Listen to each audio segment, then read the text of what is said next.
이슬람권 선교사들이 무슬림 전도 성공 사례를 소개하며 새로운 선교 전략을 제시했습니다.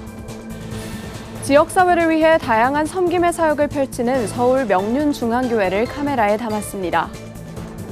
정목회가 전북 지역 6개 교회가 함께하는 연합 찬양축제를 열었습니다.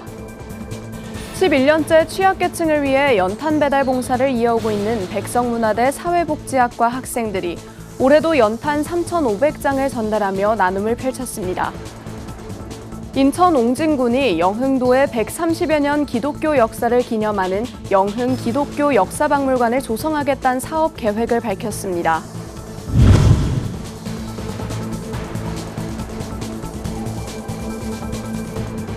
시청자 여러분 안녕하십니까? 구티비 뉴스입니다. 이슬람권 선교사들이 모여 무슬림 선교 전략을 공유하는 단체인 DMN이 무슬림 전도 성공 사례를 나누는 자리가 마련됐습니다. 과격한 무슬림이란 고정관념을 버리고 일상에 가까이 가자는 건데 어떤 선교 전략인지 취재했습니다. 보도에 김태용 기자입니다. 2021년부터 아프가니스탄 출신 국내 무슬림에 대한 전도 사역을 펼치고 있는 구지연 선교사. 구 선교사는 생활 선교 방법을 전도의 핵심으로 꼽았습니다. 한국어 교육과 의료 연계 지원은 물론 간단한 장보기와 체육 활동 등 하루하루 그들의 일상을 돕는 것입니다. 이렇게 무슬림들이 한국에 안정적으로 정착토록 돕는 과정에서 전도 역시 가능했습니다. 예방접종, 긴급 의료 지원 등을 통해서 저희가 적어도 한국에 온 이들 손님들이 죽으면 안 된다 그런 이제 생각으로 도왔고, 그리고 많은 아이들이 적어도 25명 이상의 아이들이 인천 지역에서 태어났습니다. 그리고 문화활동을 통해서 크리스마스를 소개한다든지 한국 문화를 소개했습니다. 아프가니스탄에서 현지 전도를 해왔던 김영희 선교사, 김 선교사의 전도 방법 역시 앞선 사례와 궤를 같이 합니다. 병으로 고통받던 어린이와 어르신 등 한 가정을 위해 기도하고 치료까지 받을 수 있도록 돌봤는데 결국 이 무슬림 가정을 하나님께 인도했습니다. 정말 성령님께서 역사하신 복음 증거였습니다. 할머니 머리에 손을 얹고 이제 기도를 해드리고, 그리고 이 학생은 이제 병원 이렇게 프랑스 병원 연결해가지고 이제 치료를 받고 병원에 입원하게 됐는데, 매주마다 이 가정에 가서 이제 예배를 같이 드렸던 아주 역사적인 그런 일들이 있었습니다. 무슬림 선교 전략을 공유하는 선교사 단체인 DMN이 국내외 선교사들과 함께 전도 사례를 공유하는 자리를 마련했습니다. 이날 세미나의 핵심은 무슬림을 향한 고정관념을 버리고 사랑과 돌봄으로 다가가는 것, 과격한 이미지로 대표되는 고정관념을 떨치고 이들을 돌보는 것, 또 세력화, 공동체화하는 이슬람의 특성에 효율적으로 대처하자는 것입니다. 이날 세미나 장소를 제공한 세숨 라이프 교회 박성민 목사는 더욱 많은 무슬림들이 하나님 품으로 들어서길 소망했습니다. 하나님께서 저들도 우리 예수님의 마음으로, 예수님의 사랑으로 품기를 원하시는 줄 믿습니다. 하나님의 사랑의 마음으로, 또 낮은 마음으로 무슬림들을 섬기게 하여 주옵시고, 주님의 사랑으로 저들을 변화시켜서 주님 앞에 회심하는 놀라운 은혜들이 있게 하여 주옵소서. 한편 한국이슬람중앙회에 따르면 국내 무슬림 수는 이주민을 포함해 총 26만여 명으로 추산되고 있습니다. 노동인력 입국이나 난민 국가에서의 유입 등으로 이 수치는 더욱 증가할 것으로 전망됩니다. 이런 흐름 속에 한국교회 역시 무슬림에 대한 전도 방법을 다양화하고 접촉면을 늘려야 하는 단계에 올라서 있습니다. 구티비 뉴스 김태용입니다. 매년 입시철이면 수험생 자녀의 시험을 기다리는 학부모들에게 쉼터를 제공해주는 교회가 있습니다. 서울 종로구에 위치한 명륜중앙교회가 바로 그 주인공인데요. 탈종교화 시대에 전도의 어려움을 극복한 교회의 틈새 사역을 권현석 기자가 취재했습니다. 수능이 끝난 후 맞이한 첫 주말, 대학가에선 본격적인 2차 수시 모집 일정이 시작됐습니다. 논술 시험이 진행되고 있는 한 대학교 앞, 자녀를 시험장에 보낸 학부모들은 쉽게 자리를 뜨지 못합니다. 오늘 아이가 그 성균관대 논술 시험 보러 와서 그래서 아이 들여 보내놓고 정말 지금 기다리고 있습니다. 잘하기만 바라죠. 뭐. 잘하고 나올 것 같아요. 인근에 위치한 교회는 자녀의 시험을 기다리는 학부모들을 위해 교회 건물 전체를 쉼터로 개방했습니다. 추운 날씨로 얼어붙은 몸을 녹이는 따뜻한 커피도 무료로 제공합니다. 주변 카페에도 자리도 없는데 이렇게 자리도 내어주시고 그래서 참 좋습니다. 교회에 대한 인식도 더 좋아지실 것 같고요. 자녀를 위해 기도하는 성도들에겐 기도 공간이 되어주기도 합니다. 여기 앞에서 기도를 하고 있었는데 또 자리를 마련해 주시고 해서 기도할 수 있어서 되게 감사하고 좋습니다. 네. 서울 명륜중앙교회는 10여 년 전부터 매년 논술 시험을 기다리는 수험생 학부모들을 위해 무료 쉼터를 제공하고 있습니다. 이 밖에 교회 공간을 학사관과 스터디룸으로 활용해 재외국민 자녀나 경제적 여건이 어려운 지역 청년들에게 제공하는 등 청년들의 학업을 지원하는 사역도 펼치고 있습니다. 우리가 이거를 한다고 해서 뭐 금방 몇 사람이 뭐 교회에 등록을 하고 전도를 하고 이런 건 아니지만 교회에 대한 좋은 이미지를 가지고 갈 수 있게 되는 것 같아서 그런 면이 계속 지속이 된다면 언젠가는 그분들도 또 예수님을 믿고 또 복음을 받아들이는 계기가 되지 않을까. 수험생과 학부모 모두 마음을 졸이며 헤쳐나가야 하는 입시철. 지역사회를 향한 세심한 섬김이 복음의 통로가 되고 있습니다. 구TV 뉴스 권현석입니다. 구TV 호남 전북본부에서 보내온 소식입니다. 정목회가 전북 지역 6개 교회가 함께하는 연합 찬양축제를 열었습니다. 17일 전주 번성하는 교회에서 열린 이번 행사에는 로뎀교회, 번성하는 교회, 송천예일교회, 좋은교회, 참사랑교회, 평리교회 등 전북 지역 6개 교회 목회자와 성도들이 함께 참여해 찬양의 은혜를 나눴습니다. 성령 충만함을 받으라라는 주제로 설교에 나선 참사랑교회 조호영 목사는 세상에 취하는 우리가 되지 말고 성령의 충만함을 받아 하나님을 경외하는 성도가 되자고 권면의 말씀을 전했습니다. 이날 행사 사회자로 나선 구TV 호남 전북 정혜연 본부장은 구TV 다번역 성경찬송 어플을 소개하며 참석한 성도들에게 어플 설치와 회원 가입을 독려했습니다. 이후 이어진 찬양축제에서는 어린이 워십 찬양, 독창, 중창, 합창, 워십 공연 등 다양한 찬양과 퍼포먼스를 선보이며 참석한 성도들에게 감동을 선사했습니다. 함께 하는 것이 쉽지 않지만은 우리 목사님들이 같이 할 수 있다는 게 너무 감사하고 앞으로도 이제 쭉 같이 힘을 합해서 목회 서로 동역할 수 있도록 그렇게 노력하도록 하겠습니다.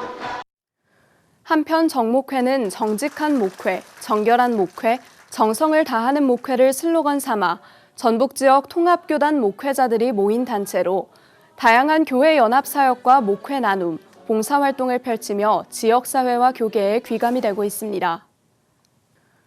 백성문화대학교 사회복지학과가 충남 천안 동남구 목천읍과 복명로 일대 기초생활수급자와 독거노인 10가구를 대상으로 사랑의 연탄 배달 행사를 진행했습니다.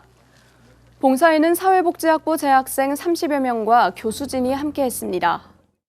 우리 백성문화대학교는 기독교 대학으로서 예수님의 나눔의 정신을 구현하기 위해 매년 사회복지학부 학생들을 중심으로 사랑의 연탄 배달 행사를 11년째 이어오고 있습니다.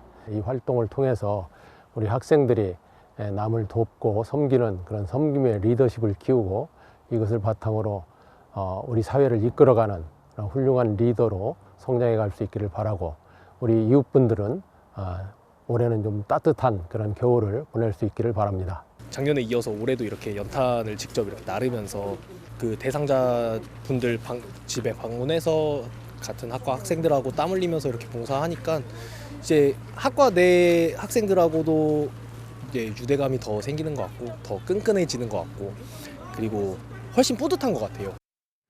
올해로 11년째 이어진 연탄 배달을 위해 재학생들은 플리마켓을 열어 연탄 구매 비용을 마련했고 올해만 총 3,500장의 연탄과 방한용품, 마스크를 전달했습니다. 인천 옹진군이 영흥도의 130여 년 기독교 역사를 기념하는 영흥 기독교 역사박물관을 조성하겠다는 사업 계획을 밝혔습니다. 옹진군 계획에 따르면 박물관은 영흥면 내리 294번지에 2층 규모로 세워지며 건물 내부에는 영흥면 역사와 기독교 문화를 한눈에 볼 수 있는 전시 공간이 마련됩니다. 영흥도는 1800년대 후반 중국에서 온 서양 선교사들이 기독교를 전파한 지역으로 이곳에 위치한 영흥교회는 1893년에 세워졌고 현재까지 131년 역사를 지니고 있습니다. 옹진군 관계자는 지난해 영흥교회 설립 130주년을 기념해 사업을 구상하고 올해부터 본격적으로 추진하게 됐다며 영흥도에 기독교 역사박물관이 만들어지면 주변 관광지와 함께 상승 효과가 발생할 것이라고 말했습니다. 기독교 역사박물관 기본 계획 용역은 지난달 완료했으며 옹진군은 이후 사업 비용과 부지를 확보한 뒤 기념관 설립을 추진할 계획이라고 전했습니다. 구세군 한국군국이 제27대 김병윤 신임 사령관과 차순삼 군국 여성사역총재의 취임 예배를 드렸습니다. 17일 서울 중구 서울 제1영문에서 진행된 취임 예배에는 구세군 대장 특사 자격으로 참석한 유삭 템파이와 김종색 NCCK 총무 등 국내외 교계 인사들이 참석했습니다.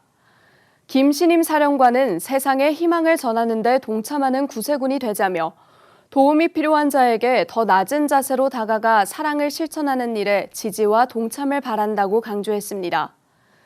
김 신임 사령관은 2000년 임관에 대한본영 문학부장과 국제본영 아시아태평양부 차관 등을 거쳐 2021년 한국군국 서기장관을 역임했습니다. 구세군은 남자 사관과 여자 사관이 부부로 임관해 사역을 함께 담당하는 것이 관례로 김 신임 사령관은 앞으로 5년 8개월간 한국 구세군을 이끌 예정입니다.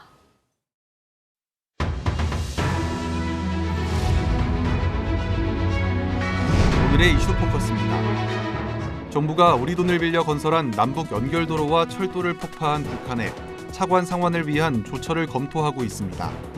통일부는 18일 정부 서울청사에서 윤석열 정부 전반기 통일 분야 성과와 향후 추진 방향 브리핑을 열고 북한의 우리 재산권 침해 행위에 대해 단호하고 원칙 있게 대응하겠다며 이같이 밝혔습니다. 2002에서 2008년에 경의선과 동해선 철도 6로 연결 사업에 정부는 현물 차관 1억 3천만 달러 상당을 투입한 바 있습니다. 다만 남북 관계를 적대적 두 국가 관계로 선언한 북한은 지난달 15일 경의선 동해선 남부 연결도로와 철도의 일부 구간을 폭파했습니다. 통일부 고위 관계자는 북한의 경의선 동해선 도로 철도 폭파는 차관을 갚지 않겠다는 의미로 해석될 수 있다며 통일부는 차관으로 제공된 돈을 어떻게 상환받을지 유관부처와 계속 검토하고 있다고 설명했습니다. 통계청이 18일 발표한 행정자료를 활용한 2023년 주택 소유 통계 결과에 따르면 가구가 소유한 집값의 격차가 최대 40배를 웃도는 걸로 나타났습니다. 건축물 대장과 주택 공시 가격 등 주택 관련 행정자료와 인구주택 총조사 자료를 바탕으로 작성된 통계에 따르면 지난해 주택을 소유한 가구의 평균 주택 자산가액은 3억 2,100만 원으로 전년보다 600만 원 상승했습니다. 가구당 평균 소유주택 수는 1.35채, 평균 면적은 86.6제곱미터였고 주택을 소유한 평균 가구주 연령은 57.3세, 평균 가구원 수는 2.55명이었습니다. 자산가액 기준 상위 10% 가구의 평균 주택가액은 12억 5,500만 원으로 하위 10% 평균 주택 자산가액 3,100만 원의 40.5배 수준이었습니다. 김정은 북한 국무위원장이 핵무력을 한계 없이 강화하고 전쟁 준비 완성에 총력을 집중할 거라고 거듭 강조했습니다. 김 위원장은 지난 14, 15일 평양에서 열린 조선인민군 제4차 대대장 대대정치지도원 대회 이틀차 행사에서 이같이 말했다고 조선중앙통신이 18일 보도했습니다. 김 위원장은 핵무력 강화 노선은 이미 우리에게 있어서 불가역적인 정책으로 된 지 오래며 이제 남은 것은 지금 당장이라도 핵무력이 전쟁 억제의 사명과 제2의 사명을 수행할 수 있게 더욱 완벽한 가동태세를 갖추는 것뿐이라고 위협했습니다. 이어 핵무력을 중추로 하는 국가의 자위력을 한계없이 부단히 강화해 나갈 것이라고 다짐했습니다. 국방부가 병사 월소득에 이어 초급 간부 기본급을 최저 월 200만 원 이상으로 올리는 방안을 추진합니다. 국방부는 18일 윤석열 정부 반환점을 맞아 국방 분야 성과를 돌아보고 향후 추진 계획을 공개했습니다. 국방부는 하사와 소위 등 초급 간부의 기본급을 내년 6.6% 인상해 하사 기준 월 200만 원이 될 수 있도록 추진하겠다고 밝혔습니다. 한편 초급 간부 소득은 병장 월 소득 200만 원과 비교되면서 최근 논란이 된 바 있습니다. 국방부 관계자는 경계부대 근무 초급 간부는 실제 근무 시간을 반영하면 기본급과 연계되는 각종 수당이 대폭 올라 월 평균 100만 원 이상이 오를 거라고 예측했습니다. 구티비 뉴스 장정훈입니다.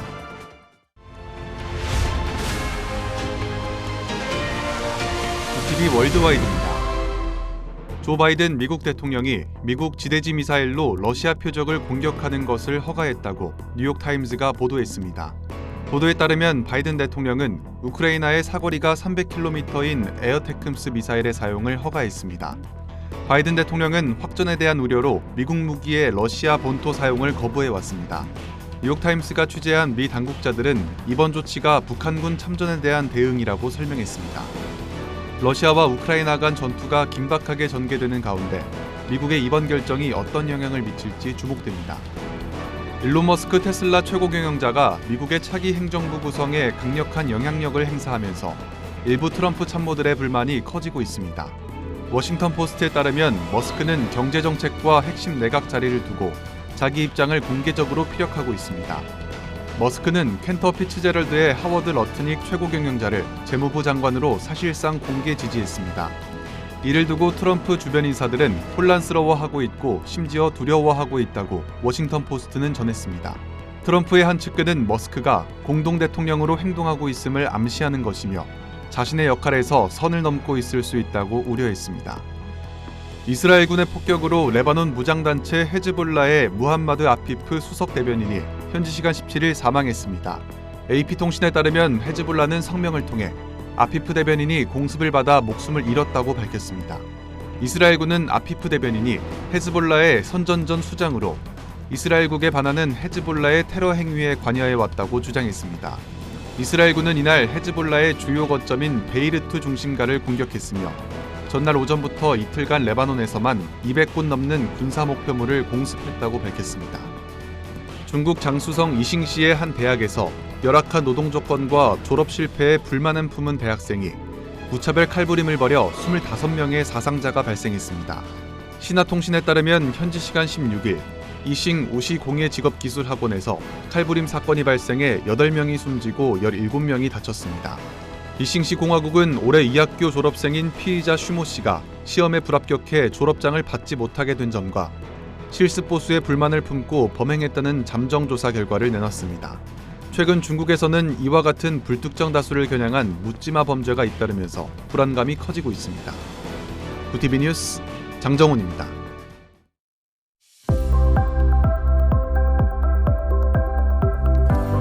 내일 아침까지 내륙을 중심으로 영하권 추위가 이어지겠습니다. 낮에는 기온이 10도 안팎까지 오르겠지만 바람이 강하게 불어 쌀쌀하겠습니다.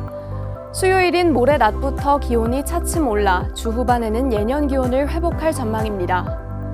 이어서 전국 날씨입니다. 내일 한낮 최고 기온은 서울 10도, 강릉 13도를 보이겠습니다. 남부지방의 경우 대구 12도, 광주 13도, 부산은 16도가 예상됩니다. 날씨였습니다. 기온이 큰 폭으로 내리며 점점 날씨가 쌀쌀해지고 있습니다. 우리 주위의 어려운 이웃을 위한 온정 나눔도 점점 더 뜨거워지고 있는데요. 기도와 나눔, 봉사활동 등 이웃을 섬기는 방법은 다양합니다. 2024년 달력도 이제 한 장밖에 남지 않은 가운데 우리 주변의 어려운 이웃을 위해 사랑을 나누는 건 어떨까요? 이상으로 뉴스를 마칩니다. 함께해 주신 여러분 고맙습니다.